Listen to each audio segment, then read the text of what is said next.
There comes a time when you realize life doesn't owe you fairness. People don't always deserve what you give. And in your old age, when your time, energy, and wisdom are most valuable, the worst thing you can do is waste it on the wrong people. We live in a world where loyalty is often met with betrayal, where kindness is mistaken for weakness, and where the ones you lift the highest are the first to forget who held them up. So here's the truth. You must protect your energy. You must choose wisely who you help. There's a dangerous illusion many people carry through life, the belief that loyalty is automatic, that those around you will stand by you simply because they once claimed to care. But the reality is far harsher. When you fall, when the storm hits, when everything collapses, most people disappear. They vanish like smoke, no calls, no support, just silence. And that silence speaks louder than any excuse. People often reveal their true selves in moments of crisis, not in celebration. During success, you're surrounded. During failure, you're tested. And if someone vanished during your darkest hour, if they turned their back when you had nothing, when your life was falling apart, you need to remember that. You need to let that shape how you treat them when you're rising again. It's easy to show up when the lights are on. It's easy to clap when you're winning. But the real ones, the rare ones, they show up when you're bleeding. They sit beside you when you have no answers, when you're confused, broken, and lost. That kind of presence can't be faked. It's not bought, it's earned. And it's rare, but most won't do that. Most will disappear when things get inconvenient. They'll say they were busy, or they didn't want to bother you, or they didn't know how to help. But the truth is simple, they didn't care enough to try. And now here you are, older, wiser, battle-tested. Maybe you've rebuilt yourself. Maybe you've finally found peace. Maybe the success they once doubted is now undeniable. And suddenly, they're back, smiling, friendly, nostalgic, acting like the distance never happened. Don't fall for it. Just because someone returns doesn't mean they deserve a place. Just because someone reappears doesn't mean they've changed. Often, it's not regret that brings them back. It's opportunity. They see you doing well. They see your growth. They see the energy in you that they once ignored, and now they want in. But where were they when you were drowning? Where were they when you needed encouragement, not just applause? When you needed loyalty, not silence. You see, some people love the finished product, but can't handle the process. They disappear when you're struggling because they don't see the value in your journey, only in your results. They lack the vision. They lack the heart. And they lack the strength to stand beside someone who wasn't yet shining. You owe them nothing. Forgiveness is one thing. Carrying dead weight is another. It's not revenge. It's clarity. It's protecting your peace. When you allow people to walk away during your low points and then return when it's convenient, you're sending a dangerous message that your energy is open to anyone, regardless of how they treat you. That must stop. In your later years, when your time becomes the most valuable thing you own, you need to be more selective than ever. You don't have the bandwidth to relieve old cycles, to reopen old doors. If someone couldn't stand with you in weakness, they have no right to enjoy you in strength. You don't carry passengers who abandon the ship in the storm. This is not about bitterness. It's about boundaries. You learn the hard way who's real. That knowledge is a gift. Use it. Because the same people who vanished before will do it again. The minute life tests you, they'll fold. They've already proven it. You just didn't want to believe it the first time. But now you know better. You're not here to fund their comfort. You're not here to play the hero in someone else's story when they wouldn't even read a chapter in yours. Your energy must be earned, not assumed. Don't let nostalgia deceive you. Don't let we used to be close blind you from the truth. Loyalty without consistency is nothing. They ran when you were down, they'll run again. And every time you let them back in, you're sending a signal to yourself that your growth doesn't matter, that your journey wasn't worth defending. Stop doing that. You are the sum of everything you endured. You became who you are because of those lonely nights, those battles you saw, those moments where you had to become your own strength. Don't insult that version of you by rewarding the people who went missing. Don't dishonor your struggle just to look generous. You are not bitter. You are awake. Help those who helped you. Build with those who stood firm. Honor those who didn't flinch. But for the ones who ghosted your pain and returned for your power, wish them well from a distance. Because the truth is simple. When people show you who they are, believe them. And when they vanish during the fire, don't let them bask in the warmth of your success. Let them stay in the cold they left you in. There's a subtle form of manipulation that often disguises itself as love, loyalty, or even family. Guilt. It's when someone doesn't ask for your help directly, but instead makes you feel like you owe it to them. Not because you want to give. Not because they truly need it. But because they've planted the idea that you're a bad person if you don't. That's emotional blackmail, and it's more dangerous than outright selfishness. These are the people who remind you of everything they've done for you, even if it was years ago or done with strings attached. They'll weaponize the past, twist your memories, and say things like, "After everything I did for you," or "You wouldn't be here without me." Suddenly, you feel trapped, not because you believe in their cause, but because they've framed you as the villain if you say no. And that's the moment you need to be most alert, because giving under pressure is not generosity, it's surrender. It's when your boundaries are overridden by guilt and your peace is traded for someone else's entitlement. That is not a healthy exchange.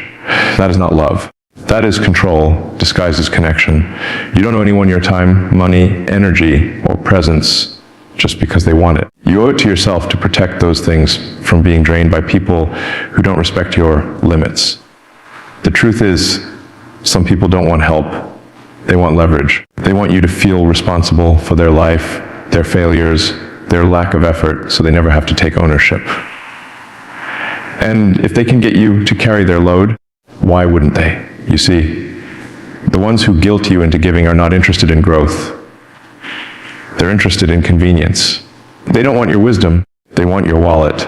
They don't want your mentorship. They want your time on demand. Not to build with you, not to elevate you, but to make sure you don't forget what you, them, even if you've already paid it back 100 times over. This becomes even more toxic as you grow older, as you succeed, as you gain influence, stability, and peace. These people appear like clockwork. Their language is subtle. You've changed, they say. Don't forget where you came from. They'll use your loyalty against you. They'll make your evolution feel like betrayal. But that's not on you. That's on them for never evolving with you. Guilt is their currency, and your kindness is their target. But here's what they won't say. The help they're asking for is rarely about survival. It's about avoiding responsibility. It's about taking the easy way out by convincing you to carry the burden they never had the discipline to lift. They want your success without the scars, your outcome without the effort. You cannot rescue people from themselves. You cannot become the solution to someone else's unwillingness to grow. Every time you say yes out of guilt, you're not just sacrificing your peace. You're enabling their stagnation. You're telling them it's okay not to try. I'll fix it for you, and you will be drained again and again. There is nothing noble about becoming a doormat. Compassion doesn't mean becoming available 24/27 to those who never show up for themselves. If someone truly respects you, they won't guilt you into giving. They'll be grateful when you choose to. But those who lead with guilt aren't looking for gratitude. They're looking for control. And the moment you set a boundary, they'll call you selfish, cold, distant. Why? Because the power they once had over you is slipping away, and they don't know how to function without it. But here's the truth: saying no doesn't make you cruel. It makes you conscious. Saying no doesn't mean you've forgotten what someone once did for you.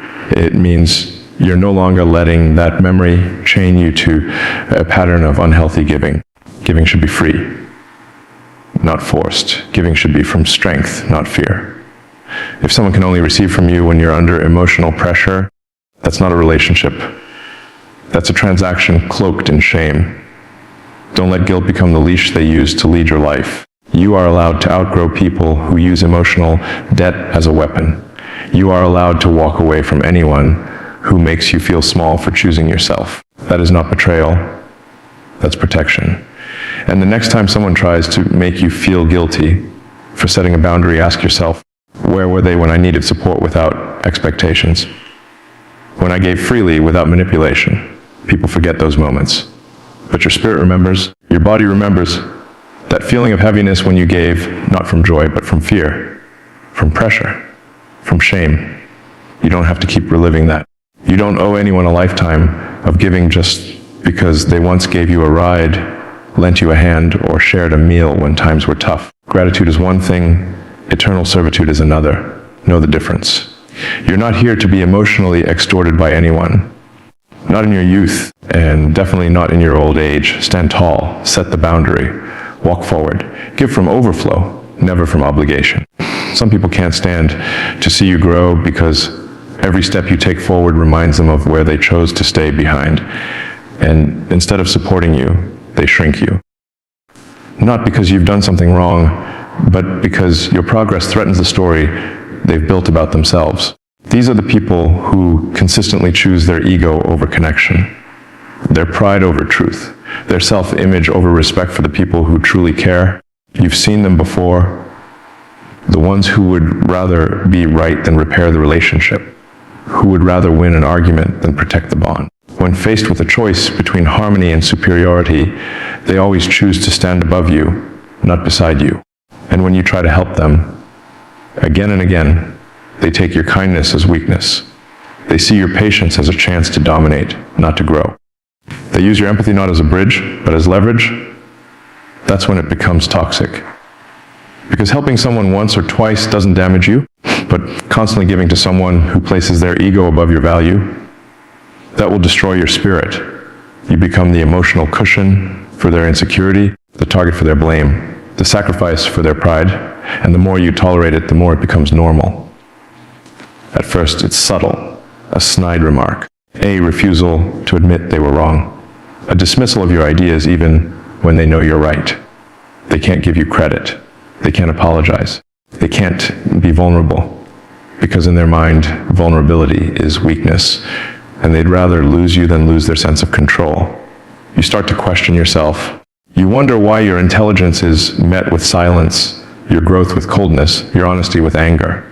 But the answer is simple: their ego is too fragile to celebrate you. And yet, you keep helping, you offer advice, you offer support, you offer time. But no matter what you give, it's never enough, because the help they need is something they refuse to confront.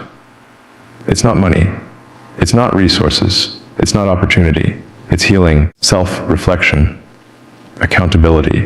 And that's the one thing their ego won't let them accept.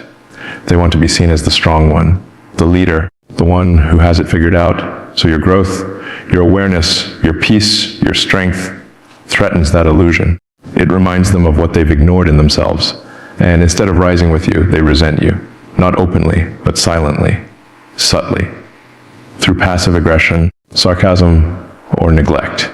Helping someone like that is like watering a plant that refuses sunlight. You can give and give, but if they aren't open to growth, nothing changes.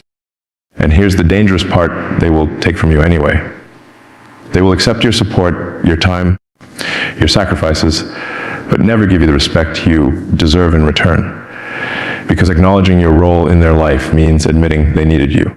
And their ego can't handle that. So they rewrite the story, they minimize your contribution, they say, "I had it under control," or "I didn't really need that." They act like you were just convenient, not essential. And if you speak up, they gaslight you, telling you you're too sensitive, too emotional, too dramatic. But what you're feeling isn't drama. It's truth. It's the cost of loving someone who only loves you when it doesn't cost them their pride. You must stop helping people who repeatedly put their ego above your worth, because they won't stop. They won't suddenly wake up and change, not until life forces them to. And until then, your presence only protects their dysfunction. Your silence only feeds their illusion. Your help only gives them more power to keep belittling you while pretending they don't need you. That's not a relationship. That's emotional slavery. And the hardest part is walking away, not because you need them, but because you believed in who they could be. You believed in their potential. You saw the good under the ego. And maybe it's there. Maybe they could evolve. But it's not your job to stay and suffer while they figure it out. Your value is not dependent on someone else's ability to recognize it. Your kindness is not a contract. Your help should be given where it's respected, not where it's exploited. So the next time someone refuses to listen, refuses to apologize, refuses to humble themselves enough to meet you eye to eye, don't give them more of you. Don't bend. Don't chase. Don't beg for basic respect. Help those who are ready to receive it, who are brave enough to grow with you, who see your support as sacred, not as a threat to their pride. The rest, let them go, because ego will always burn the bridge that love tries to build. And you weren't meant to carry people who would rather lose you than lower their voice. Let their pride be their prison, you. Walk free. You can't drag someone into the future if they're committed to staying in the past. You can't plant growth in someone who's already decided they've done enough evolving. Some people stop learning the moment it becomes uncomfortable. They stop adapting the moment they feel exposed.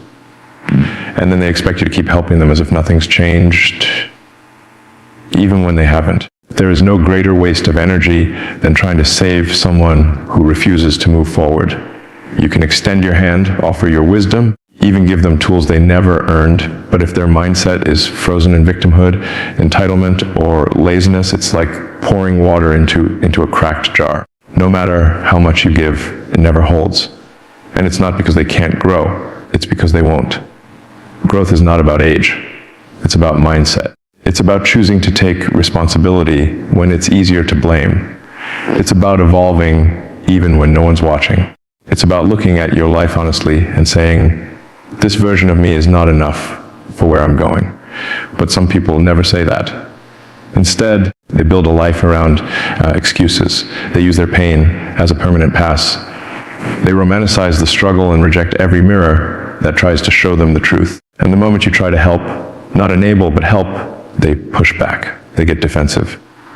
They call you arrogant, distant, or fake because you had the audacity to outgrow who they still are. You see it clearly. You've done the work. You failed, learned, adjusted.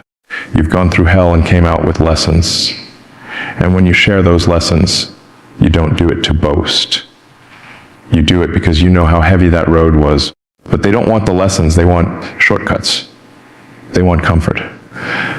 They want the benefits of transformation without paying the price. That's when you have to make a choice. A hard one. Do you keep helping someone who's allergic to growth, who repeats the same cycles year after year, blaming everything but themselves? Or do you pull your energy back and accept the truth? You can't lead someone who's sitting down by choice. Here's the danger. The longer you stay close to people who refuse to grow, the more they normalize stagnation. You'll start feeling guilty for advancing. You'll start questioning your ambition. You'll be told you've changed, as if that's a flaw. You'll shrink yourself to match their comfort zone, and slowly their limitation becomes your ceiling. And that is how potential dies, not with failure, but with settling. You owe it to yourself not to help those who never grew, not out of arrogance, but out of alignment. Growth must be mutual. Energy must be reciprocated, and help must be earned, not assumed. Because when you constantly give to people who stay stuck, you're not helping them. You're cushioning their downfall. You're giving them reasons to never improve. You're protecting them from the pain that's supposed to teach them. That's not love, that's sabotage. Wrapped in empathy, the people who deserve your help are the ones who help themselves. They're not perfect, but they try. They ask questions, they apply advice, they reflect, they fall, but they get back up differently each time. Those people are rare, and they grow with you. They match your pace, maybe not in results, but in mentality. But those who never grew, they drain you. They expect you to slow down for them. They want you to carry both your weight and theirs. They want you to dim your light because they never learned to build their own. And they'll keep taking until you're exhausted. Not because they're evil, but because you made it easy. It ends when you make a new decision. When you realize that your growth is not a crime, and their stagnation is not your burden. You were not born to be someone else's crutch forever. You're not here to babysit grown people who stopped trying 10 years ago. You are not responsible for fixing what they refuse to admit is broken. You can love people from a distance. You can wish them well without walking beside them. You can hope they grow, but stop sacrificing your momentum waiting for them to start. Because here's the truth. Helping people who never grew doesn't make you noble. It makes you stuck. And life will keep pulling you forward while they pull you back. That tension will tear you apart if you don't release it. So let them go. Let them stay where they are if that's what they choose. But you keep moving, keep learning, keep rising. The world doesn't need more people trapped in cycles. It needs people who had the courage to break free from them. And you can't break free while holding the hand of someone who's fighting to stay the same. In your old age, your wisdom is currency. Your time is gold. Stop spending it on people who only remember you when they need something. Protect your peace. Honor your journey. Guard your value. Don't be the person who gave everything to those who gave nothing back. Help wisely. Help those who build grow and rise with you. The rest, let them learn what you had to.